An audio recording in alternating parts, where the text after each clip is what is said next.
வணக்கம் நண்பர்களே, விஜயபிரயாக் பேசுகிறேன். ஒரு சில விஷயங்கள் நம்மளை சரி பண்ணுறதன் மூலம் நம்ம நினச்ச எல்லாம் நமக்கு கிடைக்கும். வாழ்க்கையில் ஒரு பாதையை நோக்கி நம்ம போயிட்டுருக்கோம், அது இலக்குன்னு வச்சுப்போம். நிறைய நேரம் என்ன ஆகிடுதுன்னா, ஒரு பெரிய டார்கெட்டை ஃபிக்ஸ் பண்ணும்போது அது பர்சனல் லைஃப்லேயும் சரி, பிஸ்னஸ் லைஃப்லேயும் சரி, ஒரு பிரம்மாண்டமான இலக்குன்னு வச்சுப்போம். சரியா? அது என்ன ஆகிடுதுன்னா, நிறைய பேரை நான் பார்த்துருக்கேன், ப்ரெஷர் ஆகிடுது. ஃப்யூச்சரை நினச்சி குழந்தைங்களோட எதிர்காலத்தை நினச்சி, இந்த பிஸ்னஸ் என்ன ஆகுமோன்னு நினச்சி, நம்மளுடைய அப்பா அம்மாவோட ஹெல்த்தை நினச்சி, பல காரணங்களை நினச்சி நிறைய பேர் என்ன பண்ணுறாங்க, ஸ்ட்ரெஸ்ஸாக இருக்காங்க. நான் தான் சொல்கிறேன், கடந்த கால கவலை, எதிர்கால பயம், இது ரெண்டும் நமக்கு தேவையில்லை. என்ன பண்ணலான்னு யோசிக்கலாம், ஆனால் எல்லாமே ஃப்யூச்சரில் வாழ்ந்துடக்கூடாது. லாஸ்ட் வீடியோவில் கூட நான் சொன்னேன், live the moment, present enjoy பண்ணுங்கள். கிடைக்காது. உங்கள் குழந்தை உங்கள்கிட்ட விளையாண்டுக்கிட்டு இருக்கு, அதோட நீங்கள் டைம் பாஸ் பண்ணாமல் நாளைக்கு காலையில் ஷேர் மார்க்கெட் என்ன ஆகும் நினச்சா என்ன ஆகும், எதுவுமே நீங்கள் என்ஜாய் பண்ண முடியாது. ஒருவேளை ஷேர் மார்க்கெட் நாளைக்கு நல்லா இருந்துச்சுன்னா என்ன பண்ணுவீங்க? இன்றைய சந்தோஷம் போச்சு இல்லை? அது மாதிரி நிறைய பிரச்சனைகள் இருக்குது. பிரச்சனைகள் நான் இப்போ சொல்கிறது என்ன தெரியுமா, பிரச்சனைகள் சொல்கிறது பிரச்சனைகளே அல்ல, பிரச்சனையை நினச்சி நம்ம கவலைப்படுறோமே அதுதான் நம்மளோட பிரச்சனை. நம்மளுடைய எக்ஸ்பெக்டேஷன் அதிகமாக இருக்குது. எந்த அளவுக்கு அதீத எதிர்பார்ப்பு வைக்கிறோமோ, ஒரு பிஸ்னஸாக இருக்கட்டும், நமக்கு பிடிச்சவங்க மேலேயா இருக்கட்டும், உடனே நம்ம என்ன பண்ணுறோம், ஏமாற்றம் வந்துடுது. ஏன்? அதீத எக்ஸ்பெக்டேஷன் இல்லை. என்ன பண்ணுறீங்களோ அதுக்கான ரிசல்ட் உண்டு. யூனிவர்ஸோட ரிசல்ட் மாதிரி தான்.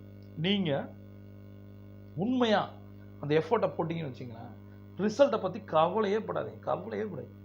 பண்ணிகிட்டே இருங்க, அவ்வளோதான். ரெகுலராக பண்ணு, உங்களுக்கானது கிடைக்கும். சில திறமை இல்லாதவங்க ஜெயிச்சிடுறாங்க, அதிர்ஷ்டத்தில் கூட வச்சுக்கலாம், இல்லை ஆள் பிடிச்சி காக்கா பிடிச்சி ஏதோ ஒன்று பண்ணிட்டான், அவன் பெரிய ஆள் ஆகிட்டான், ப்ரொமோஷன் கூட எனக்கு கிடைக்குன்னு யாரும். இது மாதிரி எதெல்லாம் நீங்கள் புறக்கணிக்கப்பட்டிருக்கதா நினச்சிருக்கீங்களோ, அல்லது ஏமாற்றப்பட்டோம், தோற்கடிக்கப்பட்டோம், இதெல்லாம் சும்மா. உங்களுக்கு உண்மையான டேலண்ட் இருந்துச்சுன்னா, நீங்கள் உண்மையான நல்ல மனுஷனாக இருந்தீங்கன்னா, செய்கிற வேலையை சரியாக செஞ்சீங்கன்னா, ரிசல்ட்டை எதிர்பார்க்கவே தேவையில்லை. பிரபஞ்சம் உங்களுக்கு சூப்பராக கொடுக்கும், எல்லாமே கொடுக்கும். ரொம்ப நான் அக்ரெசிவாக இருந்து கஷ்டப்பட்டு போராடி மென்டல் டயர்டாகிடும் அப்படியே. அப்போ நம்ம ப்ரெஷர் ஆகிடுவோம், நமக்கு நாமே சண்டை போட்டுக்க ஆரம்பிச்சிடும். இதை பண்ணணும், அதை பண்ணணும். அந்த பரபரப்பு என்னைக்கு குறையுதோ, மனசில் என்னைக்கு அமைதி வருதோ, நம்ம எப்போ நம்மளோட அலைநகரமோ, அப்போ தான் யூனிவர்ஸோட அலைனாகி என்னென்ன விஷயங்கள் நடத்தும்னு நினச்சோமோ அதெல்லாம் ஈஸியாக நடக்கும். நீங்கள் சில நேரம் முட்டி மோதி பார்த்துருப்பீங்க, ஆனால் எதுவும் நடந்திருக்காது, அமைதியாக இருந்திருப்பீங்க, நடந்திருக்கும். அது காரணம் என்ன? மைண்டை எதை சொல்கிறேன், எந்த ஒரு விஷயமும் மெச்சூரிட்டியாக பாருங்கள், சைக்காலஜிக்கலாக பாருங்கள், சென்ஸோட பாருங்கள். ஏன் இப்படி பண்ணுறான்? உங்கள் குழந்தையை நீங்கள் ஹேண்டில் பண்ணுவாங்க. பேரண்டிங் டிப்ஸ் சொல்கிறேன் பாருங்கள். ஒரு பொண்ணு ஒரு பையனோ டீனேஜர் இருக்கும்போது இப்படி நடந்துக்கிறாங்கன்னும் போது நீங்கள் பதட்டமாகக்கூடாது, முன்னாடி பார்க்கணும். என்ன அதான் சொன்னேன், பாலகுமாரன் புத்தகங்களை படியுங்கள், அவ்வளோதான். மனிதர்களை படிப்பது எப்படின்னு அவர் கற்றுக் கொடுத்துருக்காரு.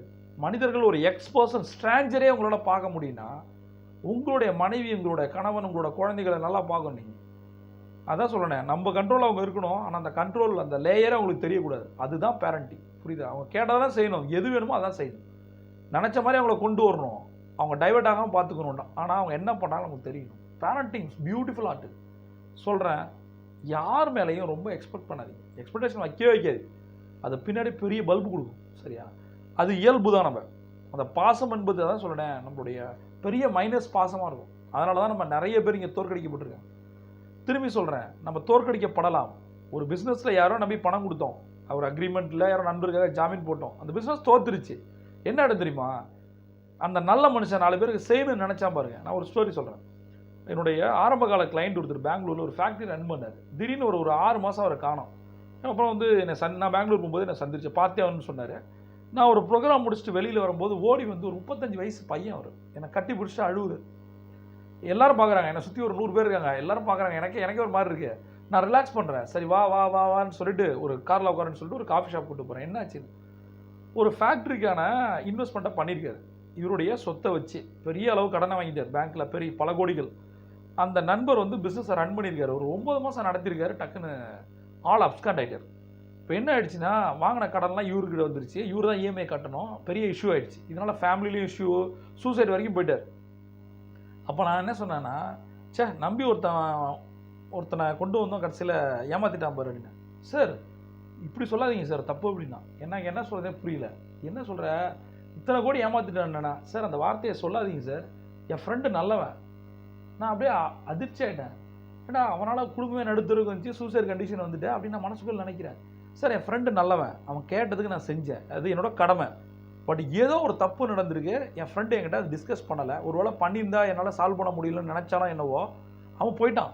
கண்டிப்பாக வருவான் சார், அவனால் ஏற்பட்ட லாஸை அவன் சரி பண்ணுவான். இன்னொன்று சொல்கிறேன், அப்படியே போனாலும் நான் விட்டுறேன் சார், ஏன்னா என் ஃப்ரெண்டு நல்லவன் சார், அவன் யாரையும் ஏமாற்ற மாட்டான் அப்படின்னு சொன்னான். எனக்கு ஒன்றும் புரியல. ஒரு சூசைடு வரைக்கும் போயிட்டு வந்து ஒரு பையன் அந்த நேரத்துலையும் ஏமாத்துறவனை விட்டு கொடுக்காம பேசினா பாருங்க, அதுதான் எனக்கு ஆச்சரியமாக இருந்துச்சு. அவன் ஃப்ரெண்டை நினச்சி பார்த்தேன், சே அவனாலமே என்ன, அதை நான் யோசிக்கிறேன் சார். நான் ஓடிட்டான், எங்கே இருக்கான்னு தெரியல, அப்காண்டு எங்கே இருக்கான், என்ன பண்ணுறான், சாப்பிட்றானா இல்லையா, யோசிச்சு பாருங்களேன். வாழ்க்கை இந்த மாதிரி நல்ல மனிதர்கள், இதில் யார் நல்லவன்? சரி பிஸ்னஸ்ன்றது ஃபெயிலியர் ஆகிடுச்சு, எல்லாரும் ஏமாத்தணும்னு பண்ணுறதில்ல, சில சூழ்நிலைகள் காரணமாக ஏமாத்திடுறாங்க. அதான் சொல்கிறேன், ஏமாற்றப்பட்டீங்கன்னா யாரையும் குறை சொல்லாதீங்க. உண்மையாலுமே ஒருத்தவங்களை ஏமாத்தினா கூட அதை சொல்லாதீங்க, சரியா? அது சொல்கிறதால ஒன்றும் கிடையாது. நீங்கள் 4 பேர்கிட்ட போய் அவன் ஒருத்தனை பற்றி தப்பாக பேசுகிறீங்க, என்ன ஆக போகுது? யாரை பற்றியும் பிளேம் கேம் கம்ப்ளைண்ட் கேம் பண்ணாதீங்க. ரொம்ப ரொம்ப தப்பான விஷயம் நான் பார்க்குறதாங்க. இன்றைக்கி நல்லா ஒன்றும் நாளைக்கு கெட்டவனும். அவனுக்கு ஒன்று எதிர்பார்த்தது நடக்கலை அப்படின்னா இவன் தான் கெட்டவனாக இருப்பான், இவன் ஊர் ஃபுல்லாக அவனை பற்றி சொல்லிட்டு இருப்பான். யாரை பற்றியும் பேசாதீங்க. அதேமாதிரி உங்கள்கிட்ட யாரை பற்றியா தேர்ட் பர்சன் நான் வந்து சொல்லிடுவேன். யாராவது என்கிட்ட ஒரு தேர்ட் பர்சனை பற்றி பேச வந்தாங்கன்னா நான் சொல்லுவேன், கடா உனக்கு என்ன தேவையன்ட்ட சொல்லு, அதுக்கான சொல்யூஷன் நான் சொல்கிறேன். நாம் பேச வேண்டியது உனக்கும் என்னை பற்றி என்னை பற்றி, தேர்ட் பர்சனை பற்றி இல்லை. அவனை விட்டுரு, அவன் தான் பண்ணிட்டான்ல விட்டுரு. அவன் நல்லவனா கெட்டவனா அவனை பற்றி பேசி நம்ம என்ன போகிறோம்? இப்போ பிரச்சனை நமக்கு தான். ஃப்ரெண்டு ஓடி போயிட்டான், அவன் நல்லவனா கெட்டவனா, இப்போ பிரச்சனையை சால்வ் பண்ணுறதுக்கு என்ன பண்ணலாம், அதை யோசி, அதுக்கான ஸ்ட்ராட்டஜி என்கிட்ட கற்றுக்க, அவ்வளோதான். நீ ரொம்ப நல்லவனாக இருக்க, நான் திரும்ப சொல்கிறேன் பாருங்கள், அந்த மாதிரி மனுஷன் என்னைக்கும் தோக்க மாட்டான். இன்றைக்கி சொல்கிறேன், யாருக்காவது நீங்கள் ஜாமீனில் கையெழுத்து போட்டு பணம் வாங்கி கொடுத்துருந்தீங்க, யாரையாவது நம்பி இன்வெஸ்ட் பண்ணி அவன் பணம் கட்ட முடியலன்னா நான் சொல்கிறேன், என்றைக்குமே நீங்கள் ஜெயிப்பீங்க, என்றைக்குமே ஜெயிப்பீங்க. ஏன்னா காரணம் இல்லாமல் நீங்கள் கடன் பட்டுருக்கீங்க. இந்த ப்ரெஷர் வந்து வேறு மாதிரி மாறிடும் உங்களுக்கு. இதை எப்படி ஹேண்டில் பண்ணுறது, டேக்கிள் பண்ணுறதுன்னு கற்றுக்குங்க, அவ்வளோதான். யாரும் வேணும்னு ஏமாத்துறதில்ல, அப்படி ஏமாத்துறவங்களும் இருக்க தான் செய்கிறாங்க. அது நம்மளோட தலையெழுத்து, கர்மா நினச்சி தூக்கி எறிஞ்சிட்டு போங்க. இப்போ ப்ராப்ளம் நமக்கு தான். அந்த ஃபேக்ட்ரியை திருப்பி ரன் பண்ணுமா இல்லை க்ளோஸ் பண்ணுமா? இவ்வளோ கடனுக்கு யார் பொறுப்பு எடுத்துக்கிறது? அதுக்கு என்ன பண்ணணும், அதான் நம்ம யோசிக்கணும். அவன் ஏமாத்திட்டு போயிட்டான், நான் போய் 100 பேர்கிட்ட சொல்லலாம், அதனால் என்ன யூஸ்? அதனால் யாரை பற்றியும் பேசாமல் நம்ம என்ன பண்ணணும்னு நினைக்கிறோமோ அதை நம்ம சரியாக போகணும். நம்ம திரும்ப சொல்லிட்டேன், நம்ம சில நேரங்களில் நம்ம பிளான் பண்ணுறது அப்படியே நடக்கும்னு அவசியம் இல்லை. அது மாறி அந்த சிச்சுவேஷன் போகும்போது நம்ம அதை அக்செப்டன்ஸ் பண்ணணும், அந்த ரியாலிட்டியை வந்து அக்செப்ட் பண்ணணும். Accept the pain, accept the reality, accept the truth. ஆமாம் இது நடந்துருச்சு, அதுலேருந்து என்ன கற்றுக்கிட்டோம், எப்படி வெளியில் வரணும் தான் யோசிக்கணும். பிளேம் கேம் விளையாடுறதுல ஒரு அர்த்தமும் கிடையாது. நான் திரும்ப சொல்கிறேன், எங்கே நீங்கள் தோத்துட்டுன்னு நினைக்கிறீங்களோ அங்கே ஒரு ஸ்டார்டிங் பாயிண்ட் இருக்குது. ஃபெயிலியர் வந்து நிறைய க்ளூ கொடுத்துருக்கு, புரியுதா? சக்ஸஸ் வந்துச்சு, ஏன் சக்ஸஸ் ஆனதுமே தெரியாதவங்க நிறைய பேர் இருக்காங்க. ஃப்ளூக்கில் கூட சக்ஸஸ் ஆகலாம், ஆனால் ஃப்ளூக்கில் யாரும் ஃபெயிலியர் ஆக மாட்டாங்க. ஏதாவது தப்பு நடந்து தான் ஃபெயிலியர் ஆகும். அந்த தப்பு என்ன, அந்த தப்பை இனி வரும் காலங்களில் பண்ணாமல் இருக்கிறதுக்காக தான் பிரபஞ்சம் உங்களுக்கு இன்றைக்கி உங்களுக்கு கஷ்டப்படுத்துது. நீங்கள் ஒரு வேளை கடனில் ரிலேஷன்ஷிப்பில் கஷ்டப்படலாம், அது காரணம் என்ன, இனி வாழ்க்கை ஃபுல்லாக நீ கஷ்டப்படக்கூடாதுன்னு ஒரு டெஸ்ட் கொடுத்துருக்கு. இது எண்டு கிடையாது, ஒரு ஆரம்பம், அதை புரிஞ்சிங்க. ஒருத்தன் போயிட்டான் கவலைப்படாதீங்க, ஒரு பிஸ்னஸ் ஃபெயிலியர் ஆகிடுச்சு கவலைப்படாது, இதை விட பிரம்மாண்டமாக எழுச்சி வருவீங்க. யாரெல்லாம் உறவு பிரச்சனைகள் இருக்கவங்களுக்கும் கடனில் இருக்கவங்களுக்கும் ஒன்றே ஒன்று சொல்கிறேன், இது ஒரு ஸ்டார்டிங் பாயிண்ட். அதுக்குள்ளே என்ன இருக்குன்னு யோசிங்க. பிரபஞ்சம் கூட்டித்தர காத்திருக்கு. நீங்கள் ஒரு சாம்பியன். Zion top.